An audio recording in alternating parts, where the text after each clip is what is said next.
Hey, this is Jeff Justice with Jeff Justice Seminars for Court Reporters, and we are delighted that you picked us to get some of your online CEUs with. So you notice now you probably got a PDF. Go ahead and print that out so you can follow along with it with the course here. And at the end, you can scan it or send it back to us, or just put the answers into an email and send it to us, and we will get you your answers back and your score back right away and take care of getting you your CEUs. So get ready to laugh and learn with Jeff Justice Seminars for Court Reporters. One more time, let's hear it for Sue McDuffie! Hey! What y'all been doing? Laughing a little. Well, of course you've been laughing. Jeff is very funny. And I mean that in the best possible way. Y'all ready to get going again? Only a few more hours of me. And we will have, Jeff, am I right, we'll have a cookie break at 2:30? Yeah, at 2:30. About 2:30. And if we can sally forth till then, you know, if you need to individually take a break, do what you need to do. But other than that, let's try to hold off till that so that we can... It's chocolate. Yay! If we can... Notice that's the most enthusiastic I've been all day. Let the record reflect. And so you might have to wait a minute till they all get caffeinated. They've been chomping at the bit and just want the coffee pilot. So. Oh, y'all need to get caffeinated? Coffee, jump up, get it down. I'll sit and sing to you then while we wait. Bag of chocolate, so no, don't be shy. No, y'all can hear me, can't you? There's chocolate back there. Get some chocolate. This will keep you awake. I will keep you awake. I'm going to sing. I threatened to do that in Illinois one year and it frightened them.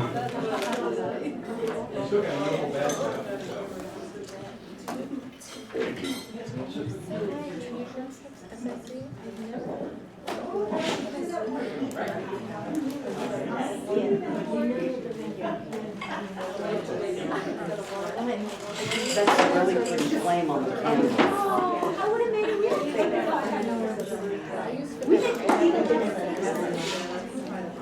You do?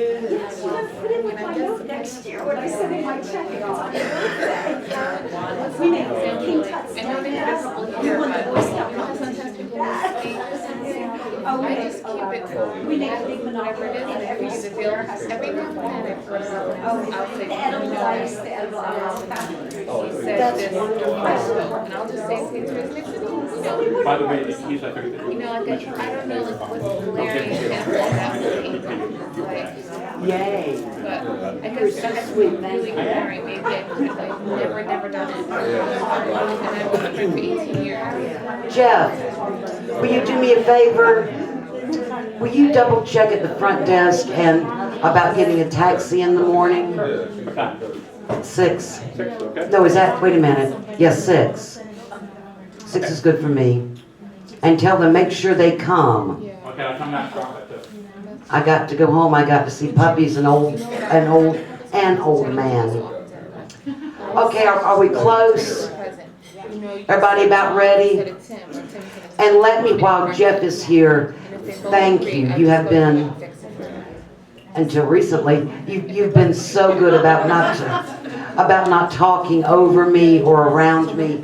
That really helps me be able to sit, and I am not as tired as I thought I would be, because this is kind of a long day for me, for an old lady. 63, everyone but you knows, Linda. Now you know. It shows in the way the transfer goes, in the way you don't want to clean them up. If you look like he's a graduate, ladies did such a horrible job. Oh, I'm sorry. Hey, how's it going? Y'all ready? Turn to page 10. We're not going to do all of these situations, but if some of you, I know some of you, and I don't take this badly because you kind of like to see what's written down, and more analytical people tend to work from reading than from listening, and I understand that. But if anyone sees any of these that you really want to go over that I don't suggest we discuss, please say, let's do this number, okay? But I will start on page 10, situation exercises. I will start with number 1. And I will paraphrase, I'm not going to read to you. We're on page 10, number 1. This happened to me. These have all happened to me or have happened to other reporters. This is a case where I was talking to you in one of the breaks about courtroom decorum and how in many cases it's changed and attorneys are a lot looser than they used to be. Both my judges like good decorum, and they both give clues. I think they both have said to new attorneys, one of the things you're taught in law school is to learn your judges, to kind of learn to read them. And Judge Jennings is a little more taciturn. You don't always know what he's thinking. Judge Allen is very expressive and emotive, and he was a prosecutor for many years, and in a probable cause hearing, when he's heard enough, he's heard enough. The guy waving on the video, they've got his fingerprints, he confessed. The defense attorney may in a probable cause hearing have very little left to ask. But this gal, and sadly, her voice was like Minnie Mouse, a real squeaky voice. She's about 4'10", weighs 8 pounds, well, she's a little tiny thing. And she's a brand new public defender, fresh and shiny from law school and the bar. And I think, at least in our jurisdictions, a lot of attorneys are fearful that their clients will accuse them of not representing them effectively. I see a lot of public defenders that really seem to be more afraid of that than anything in the world. And if I were working and teaching attorneys, I would say you need to get over that. You can't live your life fearful that a client will say you didn't do a good job. Just as I've talked to court reporters who ask if they need malpractice insurance. You can purchase it in Georgia for a nice fee. And I go, no, I really don't think I'd spend the money on that. How many of you have, or would even think of getting malpractice insurance, if you don't mind me asking? It may be needed, but again, you can't live your life in fear. That's no life at all. But this gal, if the judge has heard enough, and Judge Allen always says, I just think she might not know the expression, name redacted, fish in a barrel. And if you know that expression, it means it's like shooting fish in a barrel, which means you will hit a fish if you've got a barrel full of fish and you shoot into the barrel. That sounds like animal cruelty, but we'll let that go. My husband did let the dogs out, by the way. Everything's good at my house. But she didn't pick up any clue. Madam, I think we've heard enough. Or you don't have any more questions, do you? Yes, Judge, I've got about 50 more. I mean, never picked up a clue, and my emotive judge would show a level of frustration. And he doesn't mind me saying this. In fact, I showed him the example I was using. He said, oh, that's so-and-so. I said, yeah, it is. And after a particularly bad session, the judge had left the bench, and I was packing myself up and getting ready to head home. And this attorney was crying. She just was bawling like a baby and said to me what I put here, he doesn't like me. What have I done? What can I do? Help me, please. What would you do? Anybody have a good idea? Hello? Yes'm. I'd be honest, and I would be honest. I would tell her. You tell her what she's doing? Yeah. Because as I'm getting older, I notice that the new attorneys are coming in, and they kind of fumble, and they just need a little push, sometimes a little guidance, and then they feel so much better, and then the deposition goes so much smoother because they're no longer feeling so insecure. You know? It's just a little teeny. I mean, I know we're supposed to be impartial and the little fly on the wall, but as I get older, I just feel like that's my opinion. I may be wrong. Go ahead. Well, I mean, there, you know, in this, there are very few things that are right and wrong unless there's some rule that forbids something. It really has to be your judgment call. And as Darlene said, and I know the video picked that up, so I'm not gonna. No, I wanted to. I'm not gonna bother her. Everybody heard what Darlene said, I bet, because she's got a good loud voice. Not loud, but you know, we all heard you fine. Anybody else have another idea or agree or disagree or want to comment? Or would you rather not? You don't have to. Y'all have already figured out I'll run my mouth if you don't want to. I just assume y'all help me out here. What I did, I started to do what you did. I felt so bad for her. I wanted to help her. But this is a case where I knew the judge. And I said, you know, I think if you go speak with Judge Allen, he'll be really glad to talk with you about it. Judge Allen, for all of his abruptness, and he can just terrify people in court, he's a wonderful giving. I think I told you he'd give you the shirt off his back. And he likes for attorneys to do a good job. And so I sent him to her. Now, if he doesn't want to say anything because it might be ex parte, but it really is ex parte of nothing. It has nothing to do with a case. She wasn't going, you know, what do I need to do if I have to appeal this? You know, she wasn't asking for legal advice or for the judge to be less than impartial, but it did make things better. She still asked too many questions and still doesn't pick up all the clues, but she's 12 and she's a young'un, and that makes, it's going to take her a while to do it. Now, if you're doing depositions, there's no judge there to send anyone to. I would recommend that you've got to listen to your little voice and trust yourself. I tended to, when I did depositions, to do very, very little.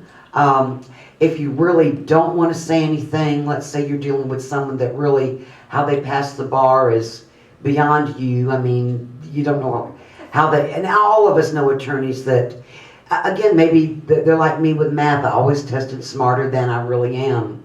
And I ended up in these advanced classes, you know, struggling and crying every night at home. My sisters still remember and laugh about me. You used to throw your math book every night.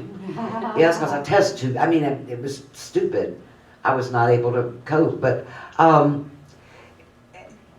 what I've always said, and this is partly the truth, yeah, unless the deposition or the proceeding is going really, really fast, even I, being an average reporter with my takedown, can pick up the lousy attorneys.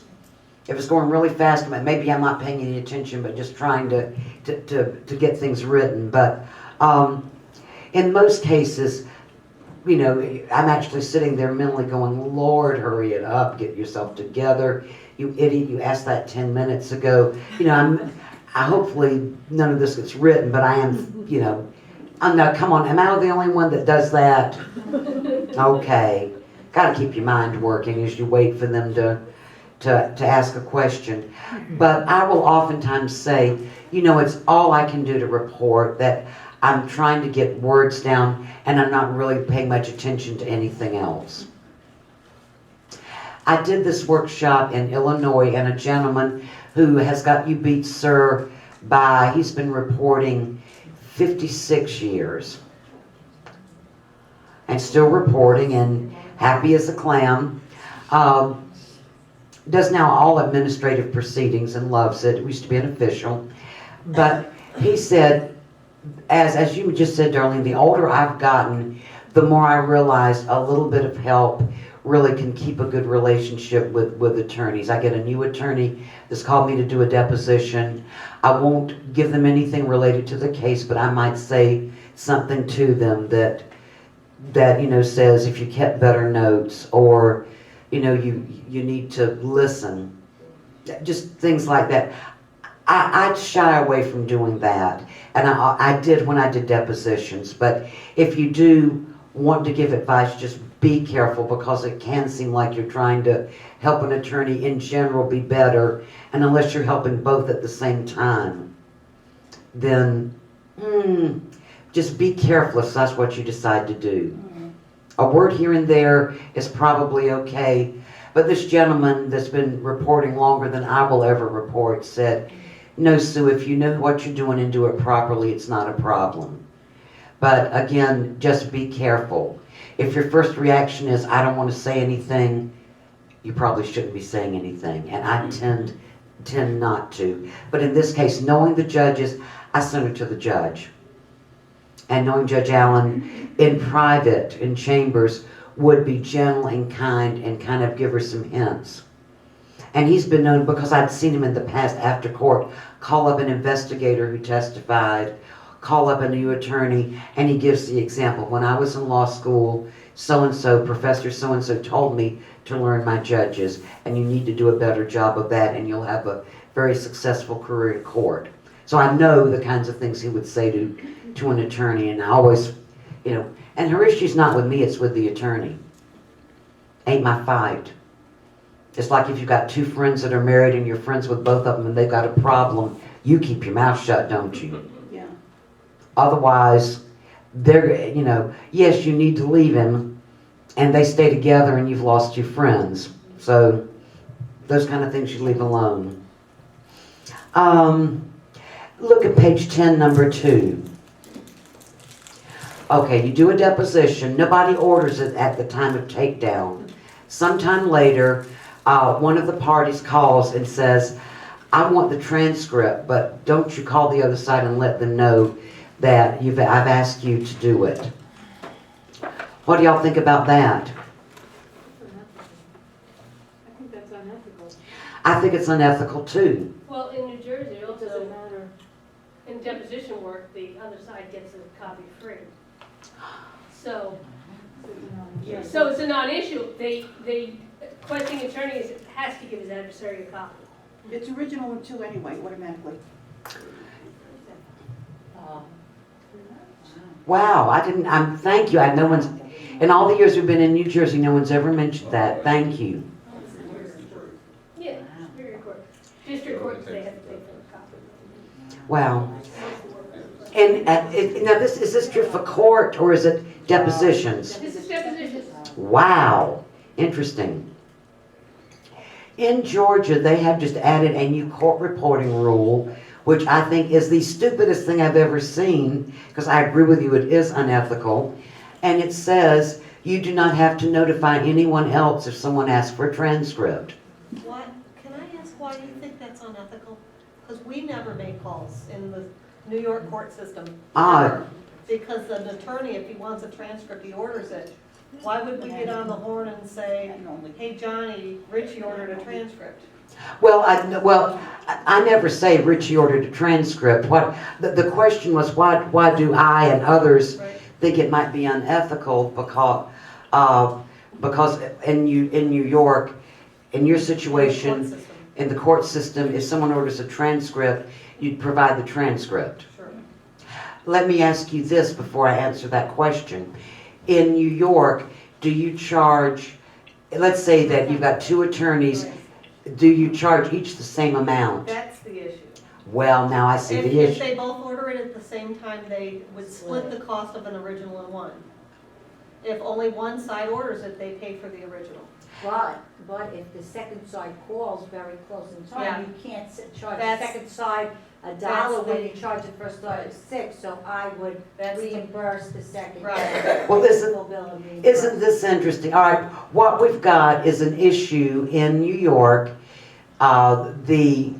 It doesn't sound like it's a rule, it sounds like it's a practice that you follow. If one side orders a transcript, you do not call the other party. We don't all follow it, and that's why it's a good question, because there's controversy, I think, among, because one of them says, well, geez, I want to sell it to everybody, so I'm going to start making phone calls. That's my attitude. Self-interest. Yeah. By the way, all words that begin with self are always hyphenated. And that's on the test a whole lot. So just in general, you don't have to look any of them up. Your Aunt Susie told you. And the English language is one where where always except, it's always except for these situations, but all self-words are always hyphenated. Self-interest says to me, I'd like to sell as much as I can. So if one side calls it, I think the right thing to do is, if it's out there, to let other people know. I personally think that's the right thing to do. Yes, ma'am. I think it gets away from what the issue is. The issue is someone asking you to do something that you as a person may not think is ethical. So you can't tell me to do something or not do something. Good girl. That's the point. Absolutely. How you split billing or anything else, is someone directing you to do something that you may feel is unethical. That's the issue. I see it in this. I absolutely agree. The first issue is, are there rules that say yay or nay? In Georgia, the rule is just the opposite of what I think is right. What I think is right is, if a transcript is ordered, I will self-interest want to sell the copies, and I think the right thing to do is to notify. And I would tell an attorney, I cannot do that. I would tell them, to go to your point, which is the first line, I cannot do that. And I would shut up. Well, I'm going to call the judge and tell him to make you do it. Now, in Georgia, when they changed the rule that said you are not required to notify all parties, the rule used to be you are required to notify all parties. So then in that case, when an attorney asked me to do something, I'd simply say, the state rules for court reporters prohibits me from doing what you ask. Keep it away from, I won't do it. It goes against my ethical beliefs, and puts it on the rule, which is where it truly belongs. But once they reversed it, I went to my judge again. This is one of the beautiful things about working for judges, and said, Judge Jennings, can you believe they've done this? What do you think of it? And he said, that's ridiculous. It's unethical. He said, what have you been doing? I said, oh, if anybody orders a transcript, I notify everybody. In Georgia, no matter when someone orders it, if you've sold an original and two copies, then anybody else that orders it, no matter when in time, is at a copy rate. That's how it is in Georgia. And it sounds like in New York, if it's ordered at the same time, they split it, or as you're saying, near in time. But my first question back is, what is 30 days. 30 days. Is that the rule? Then you can charge the regular, Yeah, same after price. that, you can charge the regular. After that, then you go back and The original price for a copy. wow. So that can be a pretty good deal. Yeah. So there is more. That's called It's more hedge. expensive not to notify. Well, I was about to say. Sometimes they call up the other side and say, "I'll send me a copy, and I'll send you half of what you paid." So that's why it's sometimes not good to notify. And in a way, well, that's called hedging your bets. I'm not sure it's because they may never order it, and you might have gotten a copy rate, but. Doesn't matter. But the reality is, it does deal with the issue of attorneys that call the other side and go, hey, it cost me this much, I'll split it with you. It does keep that from being an issue, which is kind of interesting. I don't want to, you might call the other side and then he'll say he wants a copy. So let's say you don't get this much, $6 a page for both. Then the other side never pays you and you're only getting $3 now because you call the other side. This is some stuff you deal with. That's good. So that you may not even want to deal with So that. then One guy doesn't pay and then you're stuck. Is there anything in New York that prohibits you from holding the transcript till they pay you? We always do it. Yeah. We don't We ever have do to. it with Yeah, the we money. just COD. That's because you're in the court. Yeah, that's because we're in the court system, right? Okay. In depositions, Money in up front with advantage. In depositions in any of the states here, are you prohibited from holding a transcript? Let's say someone orders a transcript and you go, fine, and you prepare the transcript and you call them and go, I have the transcript ready, I'll need a check for $428 when I deliver it. And if it's not there, you and the transcript leave together. if the check isn't there. Are you prohibited from doing that anywhere? No, no. So again, you can always hold that transcript for ransom. Let me get back to you. Let me take it one step beyond that, and that is, and this has been a Supreme Court issue, and it nearly cost a Georgia reporter her license. So it's an interesting point. Let's say that you've got an attorney that somehow, because you were naive and believed that he was going to or she was going to pay you, and you ended up with, from a previous transcript, let's say a good size bill, $700 for a transcript. With $700, the loss of that hurt anybody but me in the room? Yeah, that's a lot of money. Let's say that they owed you $700 from a transcript you did in March. It's now April. They've called you again, and you go do the transcript, and they ordered the transcript prepared. You get the transcript ready, and you, of course, are going to say, can't give it to you till I get my money. Can you hold it till they pay you for the old transcript?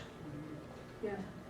You can. My agency has done that. You could do it. You can. Yeah. I've done it. You can't do it in North Carolina. The attorney says, wow, but we did. In North Carolina, this went to the Supreme Court, and it was ruled that the court reporter could, of course, for the current transcript, require payment, but any collection or monetary proceeding that went on with any other transcript, she, in this case it was a she, could not hold anything else in ransom. She could only deal with what was right in front of her. So that's interesting to me.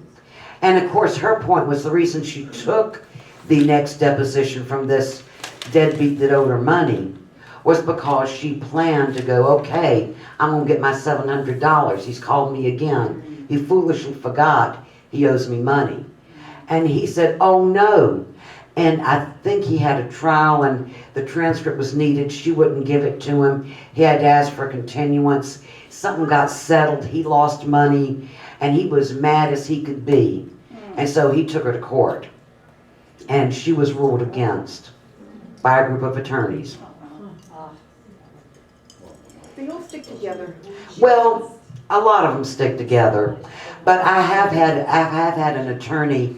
That situation you were talking about where they call each other anyway and go, sell me the copy of the transcript. I'll pay you half, and ha, we'll cut the court reporter out. Me, no court reporter making all that money might actually be able to pay her house payment this month. So I have had attorneys tell me, I just want you to know, name redacted, called me and wanted a copy of this case.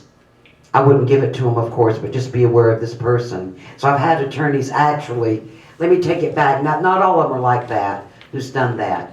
Yes, sir, then okay. In New York, in the court system, we have agreement forms. You gotta have that signed. You could bring, I have colleagues that brought it to court and they won. Wonderful. The agreement forms, and the lawyers had to pay.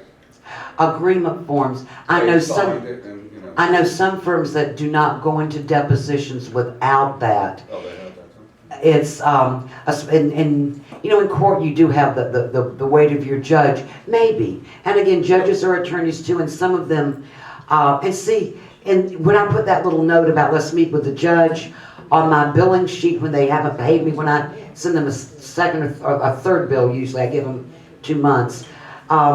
In that case, I've never involved the judges. They know I do it, but it's never come to that. I've been able to use that as what I call my polite threat. But an agreement form is a wonderful idea. You know what else we do? We tell them, if we don't get paid, the judge doesn't get a copy, a signed copy, and then usually they pay. Because the judge usually wants a copy of anything out of their courtroom. And I hold that back, and then if they want to know where it's the transcript, I tell the judge, well, they didn't pay me yet. And then the judge says, well, I'll call them up. That's nice. Yeah. Where you have a situation where the judge wants a copy, you let them know, until I get money from you, unfortunately, I'm not going to be able to release a copy to the judge. and then the judge ends up becoming part of your follow-up, kind of as a natural flow from that. I like that very much. Well, they don't. How many of you, all right, let's do depositions. Email. Hello, let's do depositions first. How many of you, all right, you've got an 0 and 1 in a deposition. Is that right? 0 and 2, okay. In Georgia, it's an 0 and 1 for depositions, 0 and 2 for court work. So for depositions, do you file the original or does it go to the attorney? Okay. Is that true for everybody here? Okay. In Georgia, we can file the original. And it's similar to what you just said. What I've done is to hold an original. Well, my thing was with email. Sometimes they want an email transcript, so that's when they don't want to pay you. So then I tell them the judge will not get their copy. So He's suggesting that it's with an email transcript. Until the Court of Appeals and Supreme Court, which they've not done in Georgia, say we want everything e-filed. what's that e-file? No, okay. Never in a million years will I do anything but a hard copy. Well, I hate the they don't notion. get the signed hard copy unless you pay. Okay. But once they've got the information, they think that's all. Well, that's what they do. They're happy as a They say clam. The judge can't get their copy until I get paid. All right. That's how you get paid. But they're just using the emailed copy for what they need and no longer For, feel the need. yeah, for the next motion or whatever. I have a little headache. Y'all want to go beat up a couple of attorneys this afternoon? Let's go down and get a couple of drinks. No, we can't do that. That would be wrong. Crazed court reporters from, it would kind of fit. We'd be written up everywhere. I would love it. But just know what your rules are and make sure you know whether it's a law, let's call it a law, or a procedure or policy of your office. And it can just be your policy. Remember when I mentioned before lunch about the court reporter who changed her name to be the collection agency? Even if you work all by yourself, you can always say, even if it's not a rule, you can always say, our firm's policy. I say it all the time, I'm the firm. And again, that takes it a little bit off you and makes it this abstract, which keeps the infighting down a little bit. I'm not going to do all of these. I have to do number 3, though, because I promised one of the attorneys in Augusta I would always do number 3. This actually happened to her in court. This is one that didn't happen to a reporter, but an attorney. She was I made it a deposition, but I'll give you the original scenario. She was waiting to do a case and was watching arraignments in Superior Court, waiting her turn. And there were a whole group of guys, none of whom said they could speak English, and they spoke Spanish. And there was an interpreter there for all of them, or translator, whichever you prefer to use, or your court system, or this is a general way to say it. And we say translator. But in this particular case, she is fluent in Spanish. I mean, just real fluent. And the questions about do you plead guilty or not guilty, and do you want an attorney, and certain things that were asked, she said she knew that the interpreter was not asking the right questions. Now these are kind of big deals early on, how you plead. And do you want an attorney? And things like this. These are early essence questions that really can affect things later on.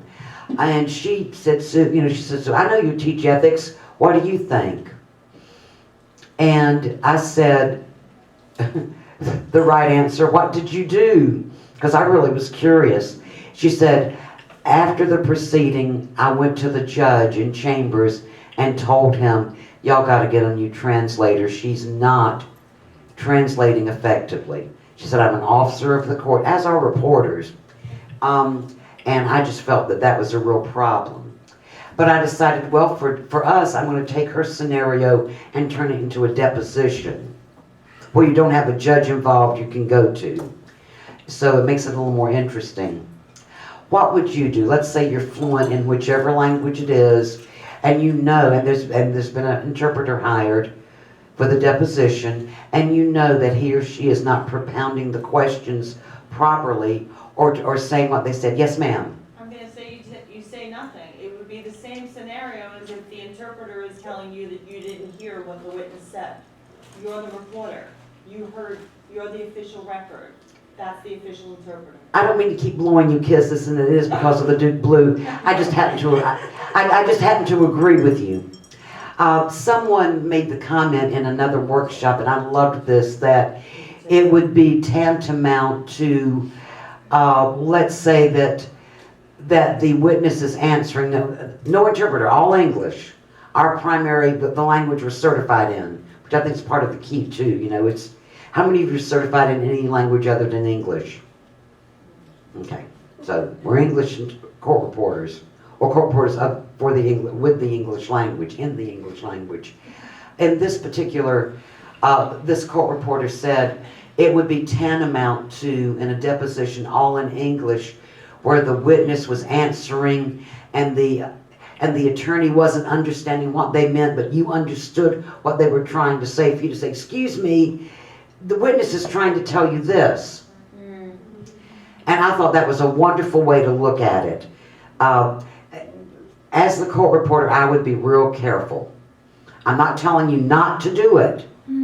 Obviously, it's your decision. And these are also, and I'm trying to give you real difficult situations.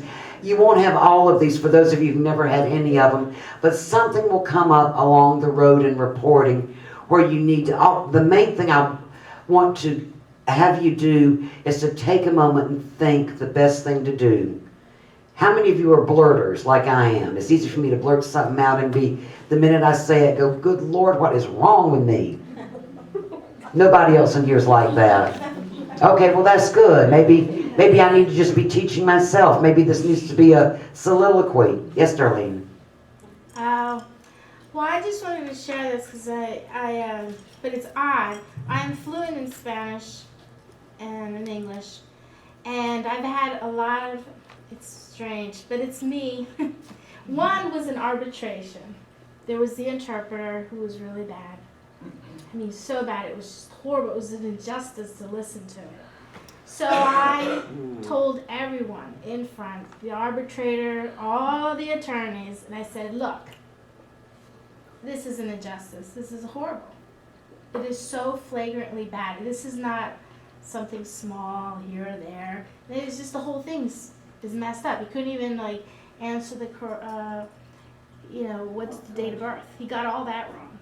So anyway, in that situation, because I had everyone there, most importantly the arbitrator and all of the attorneys, they thanked me for pointing it out because the whole deposition would have been a waste, the whole meeting. Mm-hmm. And then since they could not find a interpreter to come in quick enough with everybody's timeline, including the arbitrator because he had other cases to listen to, I actually interpreted in court report. They all agreed that they wanted me to interpret it and court report at the same time.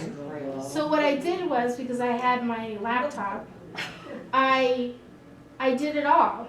And I read back and through the whole thing, QA, answer, back and forth, and it went pretty smoothly. But it's only because I'm fluent in both languages. And I wanted to help, and I had everyone's agreement, and everyone wanted that because they just did not want to have to go through the whole thing of. You charge them extra? I was going to say. I love it. I love it. That's the operative question, isn't it? Now, did you have to put a clause in the transcript and that's how it was agreed? Well, it was said, the Good arbitrator point. and all the attorneys. I told them I told them. Well, to put it on the record. Yes. This is what's Yes. occurred. This Yes. is what's happened. Yes. Because you do have to constantly have to watch out for yourself. I get that. Now, it's now to the, let me how to explain it. I'm also where the court reporter that's called if there is an interpreter involved, and it's Spanish. So you brought yourself some extra work. Right, because Yay. what's happened is nobody on either side wants, you know, a testimony that's all inaccurate because the interpretation is all whacked. Right? Absolutely. So what happens is, so at the deposition I'll say, you know, or the other attorneys will say, you know, she knows how to speak Spanish fluently. Is it okay if she interrupts when she knows something is wrong? And then they all agree. And then if it's true, and then if they agree, that's great for me. I'm helpful, but I don't charge for it. But do you put yourself as a designation saying the court reporter said that's wrong? What? Do you put yourself as a designation in the transcript? Do you quote yourself in the transcript? The court reporter. No, because this is the situation. The arbitrator asked every attorney. Darlene Lawrence, the court reporter, is going to be interpreting and court reporting the arbitration, and everyone agreed. Yeah. Okay, I think the question is, do you, okay. Oh, I see. Oh, but see, I didn't swear by this time. Usually in PA, this is Pennsylvania too. You gotta understand. Pennsylvania is a little odd. They don't even have a CSR. I mean, they don't have a test or anything. Pretty much, you know, you have to have your RPR if you want to pretty much get through the door in any firm. But they don't have. But they don't have state testing there. Exactly. Okay. I see a lot of hands. Let's. I'm sorry. All right. Let's. And I hear you've elicited a lot of conversation. When I say elicited, how's that spelled? E-L. God bless you all. Now, let me say a couple of things and then I will get to all the questions. Linda, your hand was up first. I will not forget and I will start with you. You're chastising me? No, absolutely not. That is an absolutely unusual situation. And again, I absolutely agree with you that I would not interrupt. And I absolutely agree with you. You still are an officer of the court. If they're getting the date of birth wrong, I'm not fluent enough. I'm dangerous in other languages. So for me, it's a non-issue completely. But you're just like the attorney who heard in a police situation the interpreter messing everything up and confusing the witness and wrong answers that could affect that whole case. She had to interrupt. And if it's that bad and you were in front of everybody, I would have done exactly what you did if I were capable of doing it. And I think others are nodding. So, and I appreciate you bringing up something that we will probably never ever see again. Okay, hey, you're done. It's over with. You can go home now. Oh, wait, you already are home because you took a Jeff Justice seminar program online. Good thinking, smart for you. So just go ahead and either email us the PDF or send it in snail mail, whichever way you were doing this. We're great to get it back to you along with your letter of completion. And remember, we have plenty more programs like this, so hopefully you will come to us time and time again when you need your CEUs, okay? Take care. Remember to always laugh more, stress less, and avoid getting burned out. Take care from Jeff Justice Seminars.